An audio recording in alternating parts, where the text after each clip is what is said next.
Educar en Derechos Humanos. Voces críticas desde la escuela. Podcast educativo. Comenzamos. Bienvenidos a nuestro podcast Educar en Derechos. Voces críticas desde la escuela. Somos Daniela, Jessica y Fausto, estudiantes de la Maestría en Pedagogías Críticas e Intervención Socioeducativa de la Universidad Santo Tomás.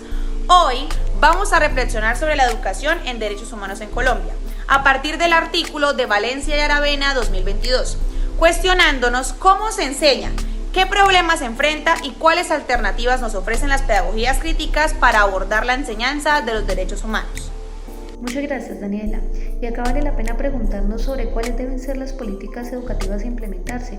Si empezamos desde las políticas educativas, lo primero que salta a la vista es que necesitamos ir más allá del mero discurso. La UNESCO, por ejemplo, habla de 4 pilares: aprender a conocer, a hacer, a convivir. Pero en Colombia muchos de estos pilares quedan rezagados a políticas que se concentran principalmente en temas de cobertura y resultados, sin preguntarse por la pertenencia cultural y la equidad. Como dice Valencia Aravena, pues urge cambiar la manera de enseñar los derechos humanos. Exactamente, y es ahí donde se siente la desconexión entre lo que proponen los documentos y lo que pasa en la escuela. Una política educativa en clave de derechos tendría que garantizar que la educación sea un derecho real y no un servicio público, con currículos que respondan a las realidades de los estudiantes. Y ese es el gran desafío, que las políticas no se queden en decretos, sino que permeen la práctica docente. La UNESCO señala que la educación debe concebirse como un bien público y una responsabilidad compartida. Eso significa que familias, comunidades y Estado deben asumir un compromiso real, sostenido en el tiempo, para que la escuela forme ciudadanos críticos, precisamente lo que señala Valencia y Aravena en su documento. Si pensamos en la relación entre educación y derechos humanos, no se trata solo de transmitir conocimientos. Educar implica reconocer la dignidad de cada persona, y en Colombia muchas veces la escuela es el único espacio donde se abre la puerta a este reconocimiento. Tal cual, Daniela. En zonas rurales, por ejemplo, la escuela puede ser la única institución que garantiza a los niños y las niñas aprender a convivir en paz, a organizarse, a resistir frente a las violencias y a las desigualdades estructurales que se viven, ¿no? En ese sentido, la educación se convierte en un derecho habilitante para todos los demás derechos. Sí, y ahí es fundamental pensar la educación como una práctica política. Jaimes en su documento recuerda que la historia de la educación siempre ha estado ligada a las construcciones de ciudadanía crítica. No basta con tener leyes y tratados internacionales si no se vive en el aula, si no se transforma la realidad de la educación y de la ciudadanía a través de la educación en derechos humanos. En la investigación de la realización de este podcast nos enteramos que en el caso colombiano, programas como EduDerechos intentan transversalizar los derechos en el currículo.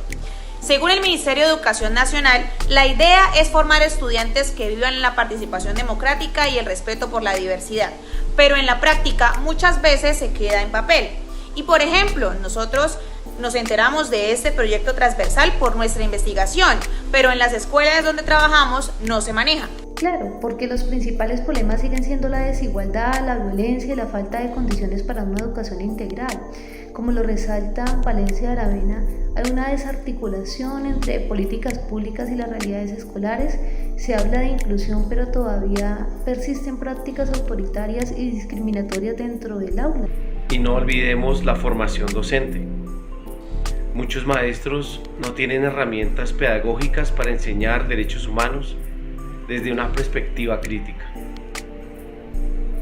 Eso hace que se reproduzcan modelos tradicionales y se refuerzan jerarquías en lugar de fomentar participación, inclusión e innovación en los procesos pedagógicos.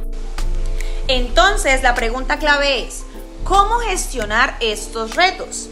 Valencia y Aravena en el 2022 hablan de una pedagogía transformadora que supere la transmisión memorística y parta de la experiencia concreta en la vida de los estudiantes. Sí, y me parecen clave autores como Gandini o Coltrane, que insisten en que los derechos deben vivirse en la cotidianidad escolar. De esa manera pues se logra construir una verdadera cultura democrática. En conclusión, la respuesta está en asumir las pedagogías críticas como una apuesta transformadora. Eso implica contextualizar los currículos, fortalecer la formación docente y promover metodologías activas que formen sujetos críticos, capaces de reflexionar y actuar en su entorno. Como dice Valencia y Aravena, la escuela debe ser el espacio donde los derechos humanos dejen de ser teoría y se conviertan en experiencias vividas. Bueno, muchas gracias a todas y todos nuestros oyentes por acompañarnos en este episodio de Educar en Derechos, Voces Críticas desde la Escuela.